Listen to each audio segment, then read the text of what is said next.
Thor was deemed unworthy of his Mjolnir because of something that Nick Fury said to him, and he lost control of the hammer. It landed on the moon and nobody has been able to lift it. Well, almost no one. The All-Father Odin and the All-Mother Freya both tried to no avail. All of Thor's friends even tried to no avail.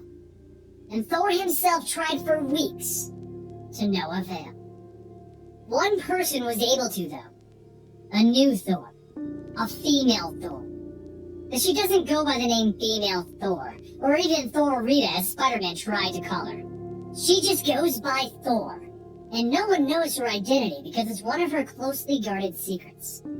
The original Thor now goes by the name of Odin's son, and he wields a mighty axe. At first, he demanded to know who took his hammer, but when he saw that she was only fighting for justice, he understood why Mjolnir chose her and did not allow him to lift the hammer again. He does accept that she is worthy and that he isn't, but he's not done trying to fix his own worthiness, and he believes that step one is to find out who this person that can wield his hammer is. If she won't tell him her identity, then he will cut through the 10 realms until someone tells him. Many nights he heads back to the spot on the moon where he dropped the hammer, just to look at where it once was. Why is she worthy? Why? Odin's son's friend Volstagg comes over to see if he's okay, because thou art yelling to thyself on the moon, as he puts it. But Odin's son just turns to him. Unless you were here to tell me the name of the woman beneath Thor's helmet, I care not what you have to say, Senator Volstagg.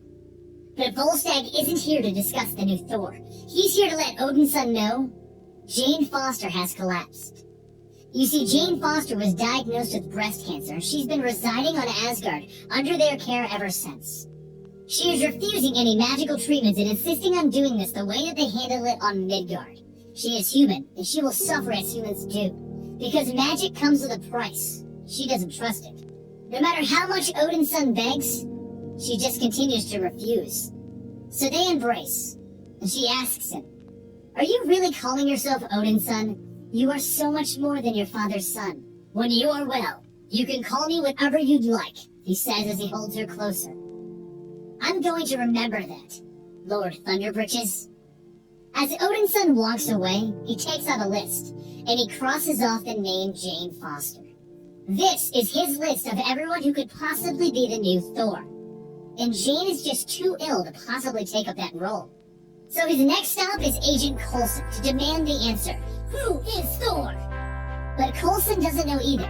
As a matter of fact, he was hoping that Odin's son could fill him in, and in response, Odin's son smashes his axe into Coulson's computer. Though if you need time to think about it, that's cool too, Coulson says. "Where is Agent Solomon?" Odin's son demands to know. "Agent Solomon? She's been on leave for at least a few weeks." "Whitney, you don't think that she's the new Thor, do you?" And Odin's son just glares at him. "We could probably call her. You want to call her? Let's call her. Agent Solomon, this is S.H.I.E.L.D. Command. Come in, please." Oddly enough, no one has seen Agent Solomon in about 5 days, ever since she went to the moon to find her hero, Thor. So what of this new Thor? What is she doing? Well, her first battles have been against Minotaur and Melekath, and they appear to be making an alliance, so she's here to stop it. Meanwhile, the All-Mother approaches the All-Father. "This is madness. Tell me that the hushed whispers of your guards are untrue. Tell me you did not put your murderous, deranged brother in control of the most dangerous weapon known to the gods." But Odin is unfazed by this accusation. "Cole serves my will of late. I dare say he has shown more fealty than you have, Freya." And in response, she slaps him, but he barely flinches. "You should not have done that. I will see that hammer return to Asgard, no matter the cost." Back with Thor, just as she's preparing to lay waste to Minotaur and Melekath, the Destroyer lands on top of her, knocking her over. But this is Thor, do not be mistaken, and she leaps into the air prepared for battle, only to be knocked aside by the Destroyer once again.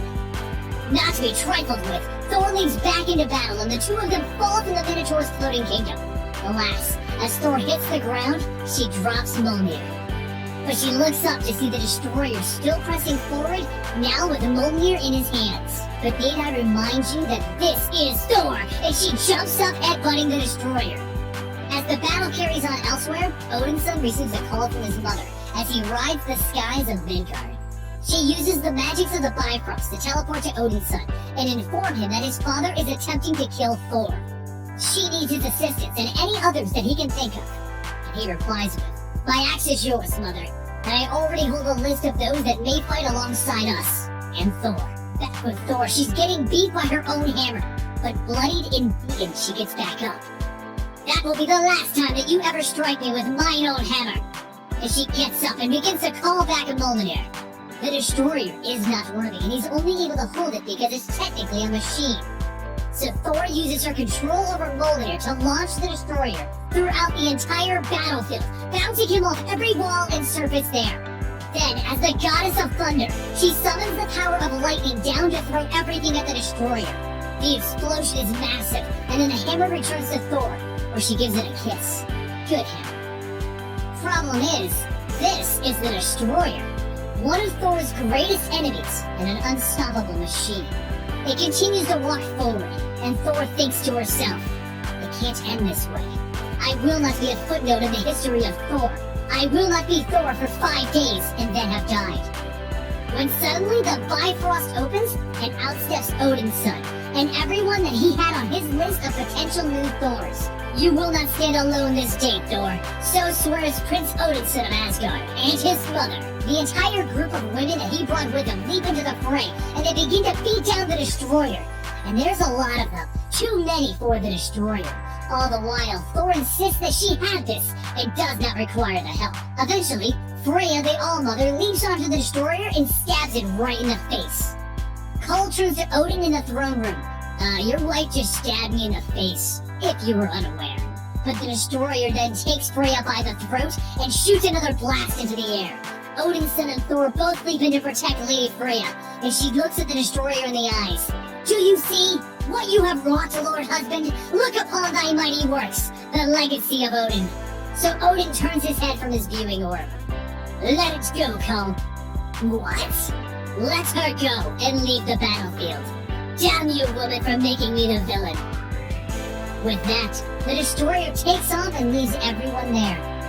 Thor thanks everyone for what they've done this day, while they begin to clean up the battlefield. Sif then turns to Thor before she leaves. "You want my advice? Lose the hammer and the sidekick."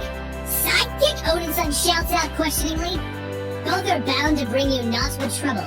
And Sif leaves with everyone else, leaving just Odin's son and Thor. Odin's son turns to Thor. "Just so that we are clear, I am not thy sidekick. No more secrets, Thor. I know who you are. You are Agent Rosalind Solomon, and if you just admit to me that you are that person, I will tell you what Nicholas Fury said to me that left me unworthy. Please, tell me the truth." Thor stumbles to find her words. When out of the blue, Agent Solomon arrives. She drops down with Odinson and Thor and starts shouting at Thor. "You nearly got me killed, lady! I was on that island when you started this fight." Odin's son just stands there in shock. So Thor isn't Agent Solomon? He just gawks at her, repeating, "Agent Solomon?" Thor sees this as her chance, so she takes off for the heavens once again, leaving Odinson standing there to talk things out with Rosalind. Thor then returns to an undisclosed location on Asgard, where she turns and throws Mjolnir off into space to await her call again. As she begins to change back into her true self, she thinks to herself that this is how it needs to be. If Odin's son and everyone really knew who she was, they would never allow her to remain as Thor. But the world needs a Thor, and that's what matters. They need a god who understands what it means to be humbled, to be mortal. And as the last of the magic from Mjolnir leaves Thor, she falls to the ground weak. And we see that Thor is in fact Jane Foster.